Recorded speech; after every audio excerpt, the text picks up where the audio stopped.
વડવા બ વોર્ડમાં પાણી વિતરણ અને પાણી ભરાઈ રહેવાના પ્રશ્ને નગરસેવકની આગેવાની હેઠળ મહાનગરપાલિકા ખાતે આવેદનપત્ર પાઠવાયું. વડવા બ વોર્ડના માટિયા રોડ મફતનગર શેરી નંબર 1 થી 20 ની આજુબાજુના વિસ્તારમાં છેલ્લા 15 દિવસથી અનિયમિત પાણીનું વિતરણ કરાય છે. જે પાણી લો પ્રેશરથી આવતું હોવાના પ્રશ્ને અને તેની સાથે કૈલાસવાડી પાછળ વરસાદી પાણી ભરાઈ રહેવાના કારણે મોટા ખાડાઓ પડી જતા તાજેતરમાં નાખેલી પાણીની લાઈનની જમીન પણ બેસી ગઈ છે અને પાણીના કારણે મચ્છરોનો ઉપદ્રવ વધ્યો છે અને રોગચાળો ફેલાવાની ભીતિને લઈ નગરસેવક હિંમતભાઈ નૈયાની આગેવાની હેઠળ મહાનગરપાલિકા ખાતે આવેદનપત્ર પાઠવી યોગ્ય કરવા રજૂઆત કરવામાં આવી હતી.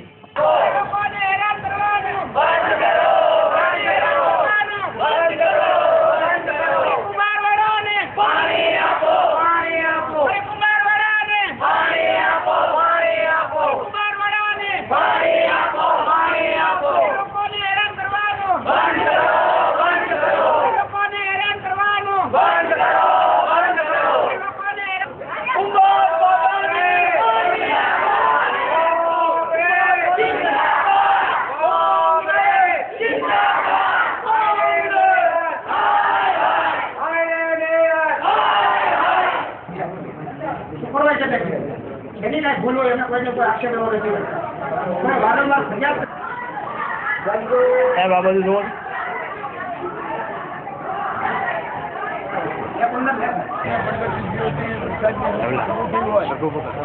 અને માઢિયા રોડ અને આજુબાજુના વિસ્તાર અને કુંવરવાડાની અંદર રોડની લશ્કર અને બેહાલ હાલત થઈ ગયેલી હોય અવારનવાર તમામ 2 વોર્ડના કોર્પોરેટરે રજૂઆત કરવા છતાં તરાજુ નાખવામાં આવતું નથી. જ્યારે અત્યારે રજૂઆત કરવામાં આવે તો એવું જણાવવામાં આવે કે ભાઈ જીએસટીના કારણે કોઈ કામ કરવા તૈયાર નથી.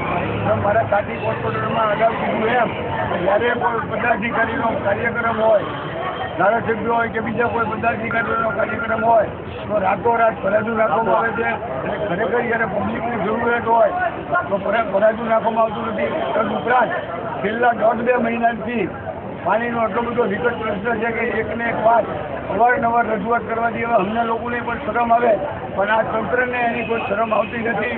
પ્રશ્ન હલ નહીં થાય તો આગલા દિવસોમાં આથી વધારે જલ્લત કાર્યક્રમ આપવું આપણે આથી વધારે સંખ્યાની રીતે માણસો રજૂ કરી અને કામ કરતા અટકાવતું ને ઘણા પૂરતું એટલે સાથ કરીને કહેવાનું કે માત્ર ને માત્ર આજની તારીખે કચરાની કે બીજી કોઈ અમે રજૂઆત નથી કરતા પણ જે અગત્યની વસ્તુ છે જેને કે પાણી પહેલો પ્રેફરન્સ પાણીને આપવો જોઈએ આપતા નથી.